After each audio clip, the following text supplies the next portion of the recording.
नदी का विद्रोह। 4:45 की पैसेंजर ट्रेन रवाना कर नदेर चांद ने नए सहकारी को बुलाकर कहा, मैं चला जी। नए सहकारी ने एक बार मेघ से ढके आसमान की ओर देखा और बोला, हाँ हाँ।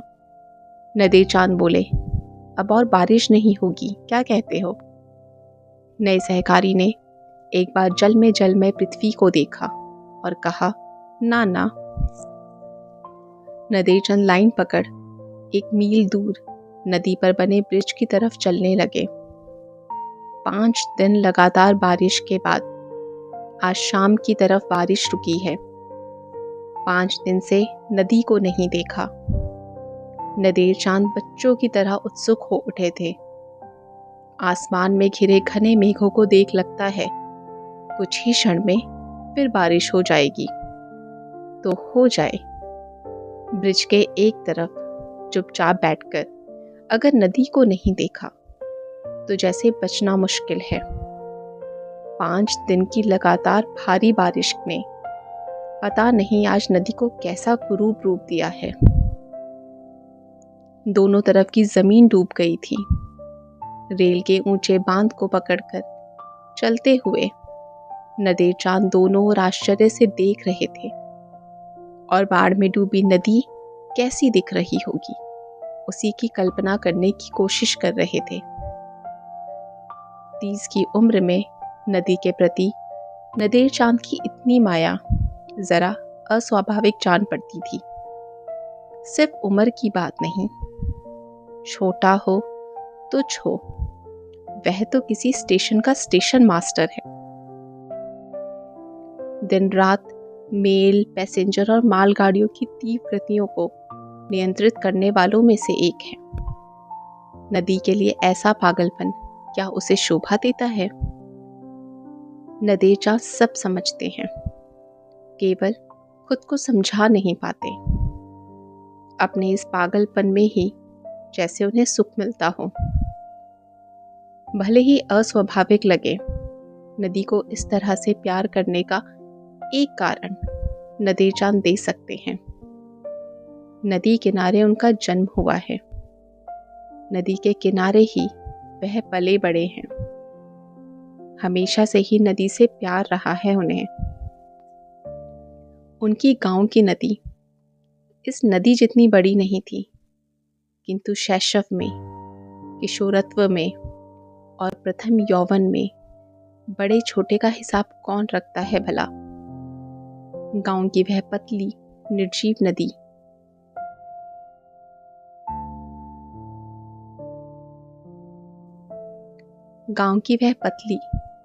नदी ने किसी बीमार आत्मजन की तरह ही उनका प्यार पाया था।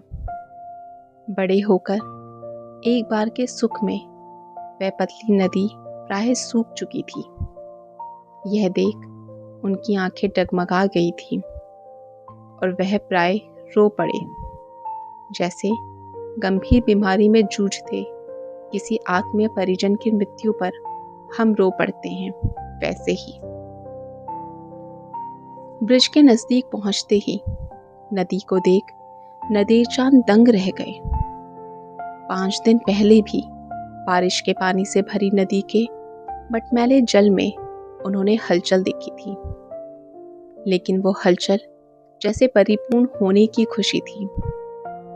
आज जैसे वह नदी पागल हो, गहरे मटमैले जल में डूबी तीव्रता से बह रही है। नदेर चांद एक अत्यंत क्षीण प्रभा नदी के बारे में सोच रहे थे। इसलिए भी 4 साल की जानी पहचानी नदी का यह रूप उन्हें और भी भयंकर और भी अपरिचित जान पड़ा। ब्रिज के बीचों बीच ईंट, मोर्टार और सीमेंट के पिलर के शेष प्रांत में बैठे वह प्रतिदिन नदी को देखते हैं। आज भी वहीं बैठे ब्रिज के इस तरफ के खंभों से टकराकर लहरें फैनिल हो पुनः नदी में मिल जाती। पानी इतनी ऊपर उठाया है कि लगता है जैसे हाथ बढ़ाकर छू सकते हैं। नदेर चांद को बहुत आनंद बोध होने लगा। जेब से एक पुरानी चिट्ठी निकालकर उन्होंने नदी में फेंक दी।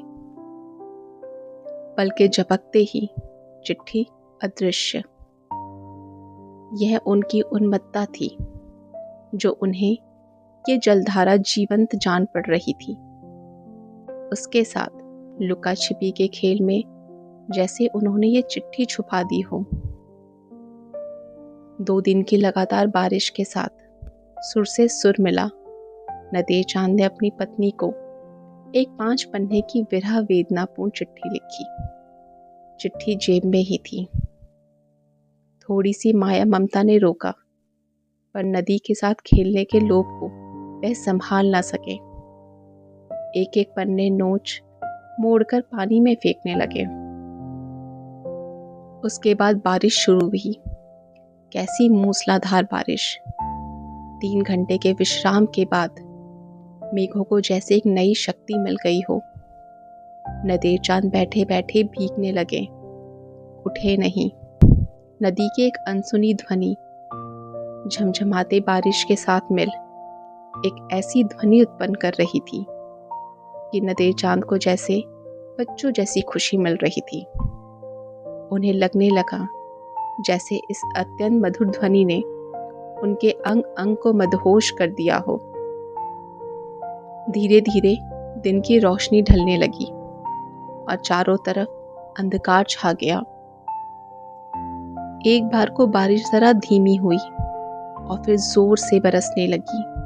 अकस्मात एक ट्रेन के गुजरने से नदेर चांद जैसे नींद से उठ बैठे। कुछ एक क्षण के लिए नदेर चांद जैसे असमंजस में बैठे रहे और फिर वह बड़े ही कष्ट से खड़े हुए।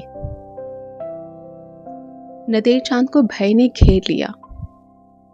अचानक उन्हें लगा जैसे ऐसी गुस्से में पागल हकारती नदी के इतने करीब बैठना सही नहीं। भले ही ब्रिज ईंट, मोटार, सीमेंट, पत्थर और लोहा लक्कड़ से बना हो, जो नदी ऐसा भयंकर रूप ले सकती है उसका विश्वास नहीं कर सकते। अंधकार में बड़ी सावधानी से लाइन पकड़ चलते चलते नदेर चांद स्टेशन की ओर लौट चले। नदी के विद्रोह का कारण वह समझ गए हैं। ब्रिज के टुकड़े टुकड़े कर दोनों तरफ के मानव निर्मित बांधों को चूर चूर कर वह अपनी स्वाभाविक गति से बहने का मार्ग चाहती है, किंतु कर पाएगी क्या? अगर कर पाई भी तो क्या मनुष्य उसको रिहाई देगा? आज जो ब्रिज और बांध वह तोड़ देगी, कल मनुष्य उसे फिर गढ़ लेगा और फिर यह गहरी फैली हुई नदी पता नहीं कब उनके गांव की पतली क्षीण प्रवाह नदी में परिणित हो जाए। इस लाल ब्रिज के प्रति नदेर चांद को इतने दिन गर्व था। आज जैसे उन्हें लगा क्या जरूरत थी इसकी। जान पड़ता है इस प्रश्न के उत्तर के लिए ही पीछे हटते ही 7 नंबर पैसेंजर ट्रेन नदेर चांद को रौंद कर छोटे स्टेशन की तरफ चली गई। नदेर चांद ने जहां 4 साल स्टेशन मास्टरी की है और इस बंदी नदी को प्यार किया है।